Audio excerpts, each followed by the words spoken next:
Today, Google is in a cracking mess, and Chromebooks get a fresh breath of new life. Apple may have made a good decision, and finally, a CPU to give AMD a run for its money. Let's get into it. Something that will make you think twice about buying a Pixel Watch. It appears that unless you're a tech-savvy MacGyver with a spare Pixel Watch lying around, you're in for a tragic ride. Picture this: you recently cracked your Pixel Watch's screen, and Google's response is, "Sorry, no can do." It's like calling a plumber to fix your sink, and they tell you to become a plumber yourself. Because Google is too good to fix your screen, or heck, even sell you any replacement part. iFixit offers a DIY guide on screen replacement, but it's like trying to follow a stand-up comedian act in a foreign language without subtitles. Possible, yes, but probably not ending well. And the fun doesn't stop there. Google's upcoming Pixel Watch 2 is supposed to make a debut with a design that's as fragile as a comedian's ego. It's like they're challenging you to a game of who can rake the screen first. But hold on to your watches, cause California has decided to step in as a tech referee.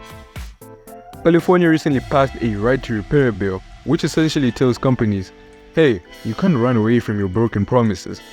This bill requires companies to provide replacement parts for electronics available for 3 years if they cost $50 and more, and 7 years for devices costing $100 and more. Because if they don't, it could lead to more tech landfills, and that's not good for the environment. In a twist that's more bizarre than your smartphone's autocorrect, Google has agreed to pay a whopping $93 million to California, again, to settle claims of location tracking shenanigans. It turns out Google is playing a high-stake game of hide-and-seek with its users' location data, and they finally got tagged it. The settlement comes after a multi-year investigation by California's Department of Justice, which discovered that Google had a not-so-secret crush on its users' location.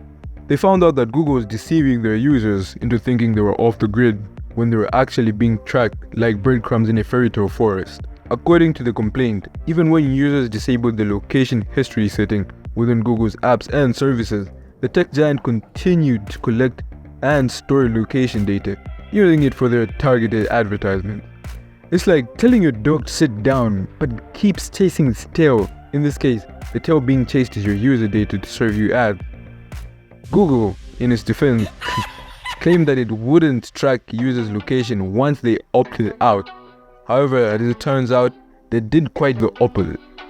Now, caught with its hand in a cookie jar and scrambling to make amends, they've changed their product's policies. Google must now openly disclose that they may use their location data for ad personalization, provide more transparency about location tracking, and offer detailed information about the data they collect. What do you think about this? In a move that's bound to make Chromebook owners and school IT departments breathe a sigh of relief, Google has extended the lifespan of these trusty devices. They will now receive a generous 10 years of automatic security updates starting 2024. Chromebooks made in and before 2021 will automatically receive these updates, while older devices will also have the option to turn them on. Chromebooks have a short lifespan of software updates, which leads to many of them becoming obsolete and e-waste in schools. And doubling the lifespan could save a whopping $1.8 billion in taxpayer money. However, these updates start coming from the moment Google certifies a Chromebook, and not when it actually put to use. So, what's happening at Apple? Well, Apple's latest 3nm chip is done flexing its size. The A17 Pro's single-core performance in Geekbench 6 is truly impressive.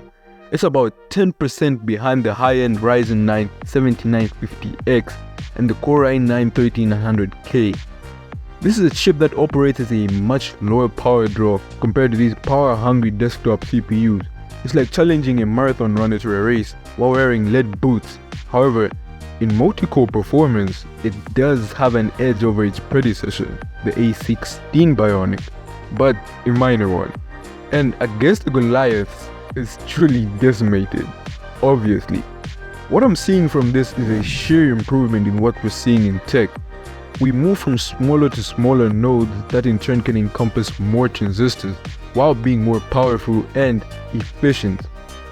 I'll show some more performance figures of another impressive CPU in the gaming news later in the video. and if you love the content, then a sub to the channel would be fast. Moving on, let's go through a couple of Apple changes with the iPhone 15. Firstly, after accepting USB-C, you know, the industry standard for charging and all that good stuff. There are some rumors in the tech space that Apple may limit the charging and data speeds of these cables that are not under the infamous made for iPhone. But fear no more, because Ars Technica's Andrew Cunningham says these phone ports are cool, with cables and accessories, as with iPads and Macs with USB-C ports. The report said all existing USB-C cables, chargers, and accessories will work normally with iPhone 15 phones.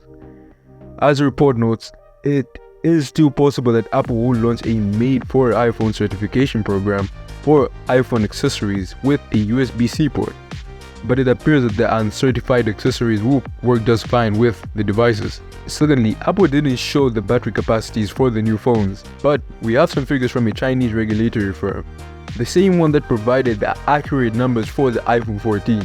Compared to their predecessors, all show sub 2% in increments, so it doesn't look like a major increase in size, but mostly to do with the software and the new 3nm chip that's so efficient. Are you impressed with the iPhone 15? The Apple Watch Ultra 2 is making headlines with its impressive 72 hours of battery life in low power mode. But like a plot twist in your favorite thriller movie, there's a fine print that catches the raising eyebrows. Apple proudly touts the Ultra 2's extended battery life compared to the original Ultra, claiming an additional 12 hours of low power mode goodness. However, before we start planning a 3-day wilderness retreat, let's dive into the fine print, shall we? For the original Apple Watch Ultra, the fine print reads like an adventure novel. It paints a picture of rugged endurance, perfect for outdoor enthusiasts. Now, let's flip the page and look at the Ultra 2. Its fine print reveals a different story, one involving fewer time checks, more notifications, app use, and workouts with music playback. It's like comparing a leisurely stroll to a high-energy dance party. But here's the kicker. It boasts 72 hours of low-power battery life. So, does that mean the original Ultra could achieve 72 hours if tested with the new parameters? The answer is shrouded in mystery, much like the climax of your favorite suspense thriller. Until Apple gives us a further clarification, we'll never know. Over in the gaming news, hold on to your motherboards because Intel's Core i9-14900KF is here to redefine what it means to be fast, and will probably suck your power and run hot. One Raichu gives us the Geekbench 6 test result. The Core i9-14900KF boasts a jaw-dropping 24 cores and 32 threads, making it the heavyweight champ of Intel's 14th gen core lineup. Maybe. It's got a base clock of 3.2 GHz, but it kicks into thermal velocity boost mode, soars to an eye-popping 6 GHz. That's right, 6 GHz. This baby means business. Now, let's put these numbers into context. Core i9-14900KF leaves its predecessor, Core i9-13900K, biting the dust with a 15% boost in single-threaded performance and a whopping 20% improvement in multi-threaded performance. But it doesn't stop there. It takes on AMD's Ryzen 9 7950X, a heavyweight contender, and emerges victorious with a 15% lead in single-threaded and a jaw-dropping 20% in multi-threaded tests. There's a holy plot twist. With great power comes great cooling requirements. This CPU is a power-hungry beast, slurping up to 300 watts during these intense multi-threaded workloads. So if you're planning to harness its true power, make sure your cooling setup is up to the task. Think of it as needing a fire hose to cool down a blazing inferno, and this being a KF, it also lacks integrated graphics. The good news is, these 14th gen chips will also play nice with the 700 and 1600 series motherboards, and they're hitting the store shelves next month. So, whether you're building a gaming rig that's out of this world or a workstation that defies the limits, the Core i9-14900KF is here to make your tech dreams come true.